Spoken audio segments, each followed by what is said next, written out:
રાજકોટના મવડી વિસ્તારના રહેવાસીઓ માટે અનેરું આસ્થાનું કેન્દ્ર એટલે વિશ્વેશ્વર મહાદેવ મંદિર.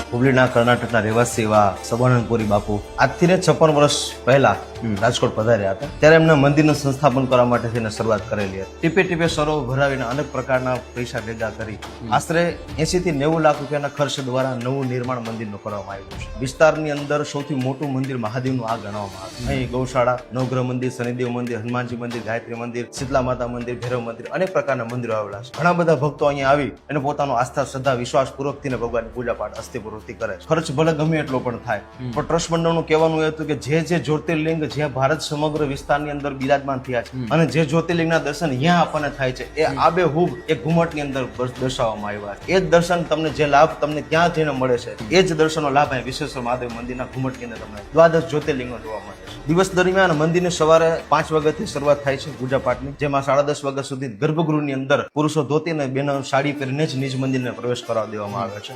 શ્રી મવડી મોવન રોડ પર આવેલું વિશ્વેશ્વર મહાદેવ મંદિર એટલે કે એક આસ્થાનું કેન્દ્ર. કદાચ કોઈ રિક્ષાવાળા વ્યક્તિને પણ તમે કહો ને કે ભાઈ આ વિશ્વેશ્વર મહાદેવ મંદિર, એટલે બહાર ગેટની બહાર ઉતારે. અને માર્કેટ છે એ પણ વિશ્વેશ્વર મહાદેવ મંદિર દ્વારા જ ઓળખવામાં આવે છે કે વિશ્વેશ્વર માર્કેટ. ભક્તોને એક વખત મારી વિનંતી છે કે આવો પધારો અને દર્શનનો લાભ લ્યો. મહાદેવ. મહાદેવ.